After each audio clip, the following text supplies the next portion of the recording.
A blessed day kaninyon tanan mga boss. Ani ana usab kita sa laing higayon nga kita gihatagan sa Dios sa panahon aron kita magatuon na usab sa iyang balaang mga pulong nga naa mahisulat dinhi sa kasulatan nga mao ang Biblia.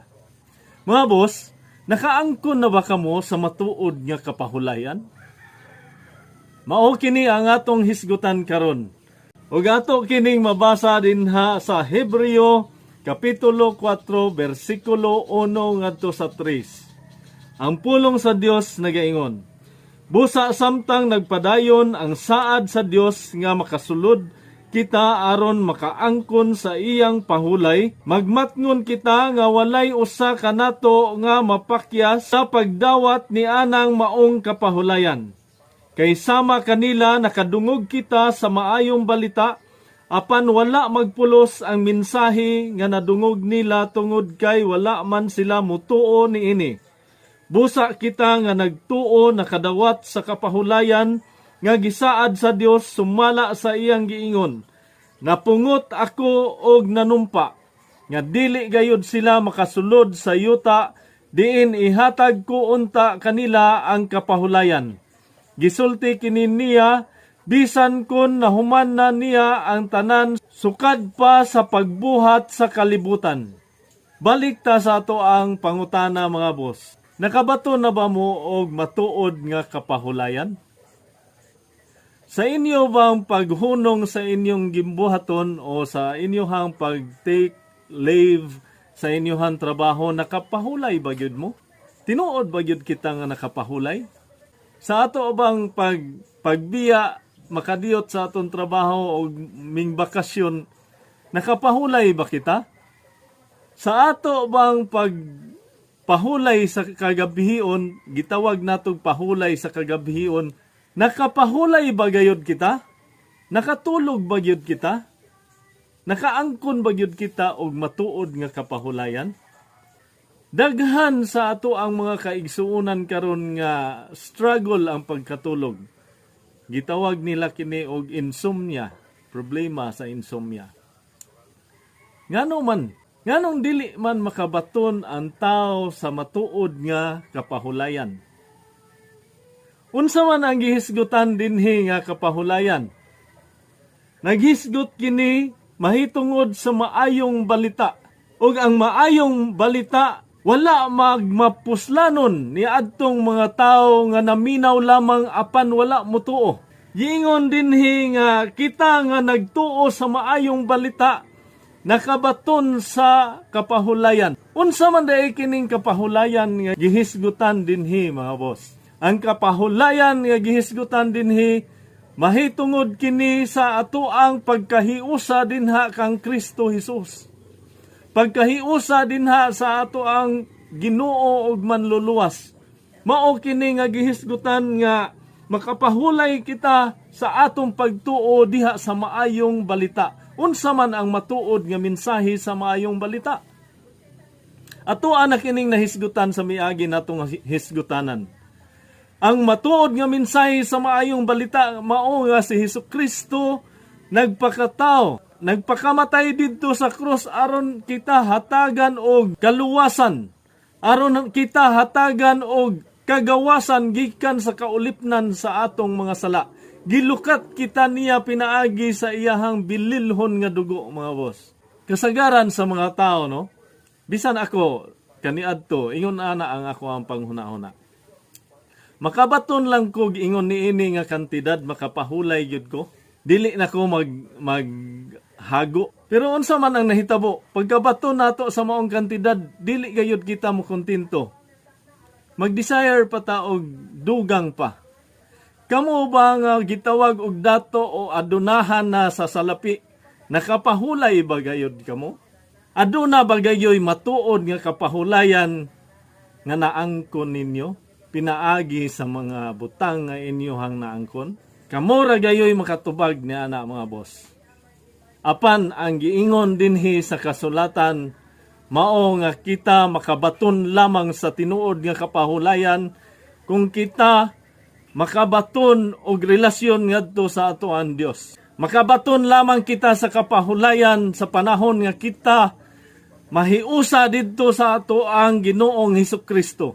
Mao bitaw nga ang tao samtang wala pa siya'y relasyon sa Dios, wala pa'y kahiusahan ngadto sa ato ang Ginoo ug mangluluwas.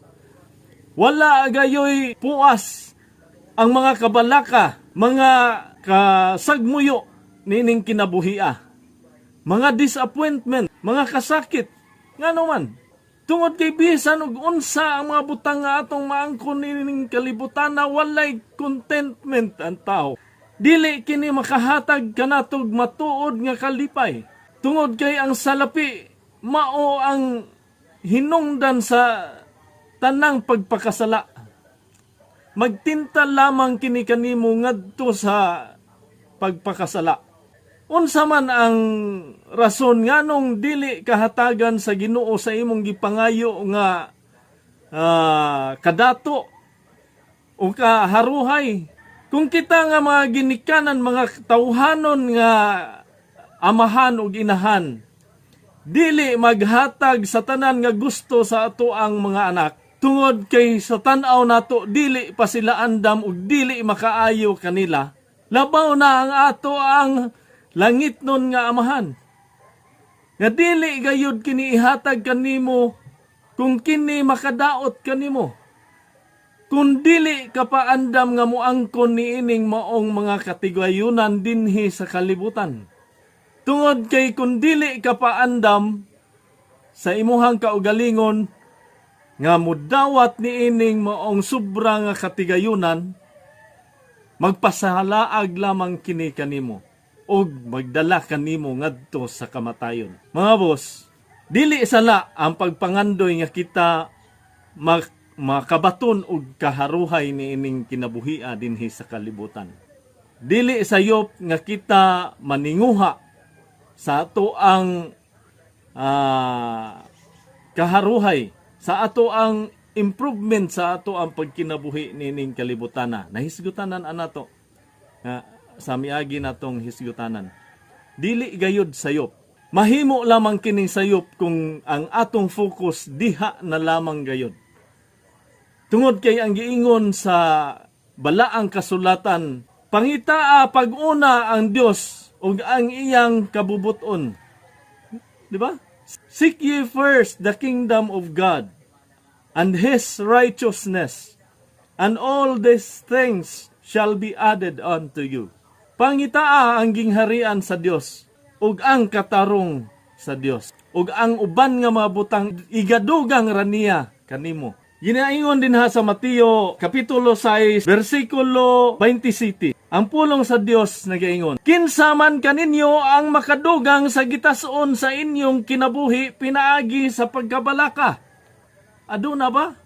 Nganong mabalaka man kita sa mga butang nga dili nato makontrol. Unsa man ang giingon sa Dios mahitungod niining mga butanga. Nganong dili man nato isurrender ngadto sa Dios. Nganong di man nato iduol ngadto sa Dios ang mga gibugaton nga atong gidala dinhi sa ato ang kasing-kasing ug hunahuna. Aron kita makabaton sa matuod nga kapahulayan, gikinahanglan nato nga pangitaon pag-una ang Dios, ang kabubuton sa ato ang Dios. Unsa man ang gingon sa balaang kasulatan dinha sa Mateo Kapitulo 11, versikulo 28 ngadto sa 30. Ang pulong sa Dios nagaingon, duol kamo kanako, kamong tanan nga gikapuyan o gibugatan sa inyong gipas-an, og papahulayon ko kamo. Isangon ang akong yugo og sundan ninyo ako, kay malumo ako og mapaubsanon sa espiritu, og makapahulay kamo. Sayon ang yugo nga akong isangon kaninyo, ug gaan ang ipapas-an ko kaninyo. Tuol kamo ngadto kang Kristo Jesus. Siya mao ang atong tinuod nga kapahulayan. Kung aduna kitay mga depresyon, mga gibugaton nga gibati dinhi sa ato ang kasing-kasing ug hunahuna, hinungdan nga kita dili makapahulay, hinungdan nga kita mubati og anxiety, dili makatulog panahon sa kagabhion, insomnia ug gitawag. Dili ka na insomnia mga boss. Tungod ka na sa ato ang mga kabalaka sa mga butang niining kalibutan. Mga butang nga ato rang biyaan anig abot sa husto nga higayon. Mao man bitaw na nga giingon dinha sa pulong sa Dios diha sa Filipos Kapitulo 4, versikulo 6 ngadto sa 7. Ayaw kamo kabalaka sa bisan unsa, kundili pangayua sa Dios ang inyong gikinahanglan, uban ang pagpasalamat sa tanan ninyong pagampo.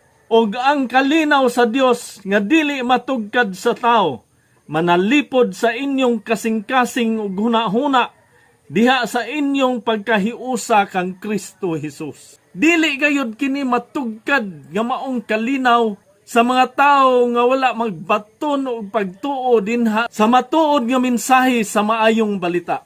Mao kana ang gihisgutan didto sa ato ang gibasa sa Hebreo, mga boss. Sa unsa nga paagi nga kita makabaton sa matuod nga kapahulayan? Diha sa ato ang pagkahiusa kang Kristo Jesus. Sa ato ang pagduol kaniya pinaagi sa pagampo ug pagpasalamat sa pagpangayo sa tanan nato nga gikinahanglan. Unsay ihatag sa Dios? Ang kalinaw sa Dios nga dili matugkad sa tao, manalipod sa kasing-kasing ug hunahuna. Tungod kay labaw sa tanan ang atong gikinahanglan mao ang kalinaw sa atong kasing-kasing ug hunahuna. Diha sa ato ang pagkahiusa sa ato ang Ginoo ug manluluwas nga mao si Kristo Jesus. Angay nato kining pamalandungan ang maong mensahe sa Dios dinhi kanato, mga boss. I-surrender nato ang tanan ngadto kaniya. Aduna ba kitay nadugang sa ato ang kinabuhi tungod sa atong mga kabalaka? Kamong mga adunahan, aduna ba kamoy naangkon nga matuod nga kapahulayan tungod sa inyong kaadunahan?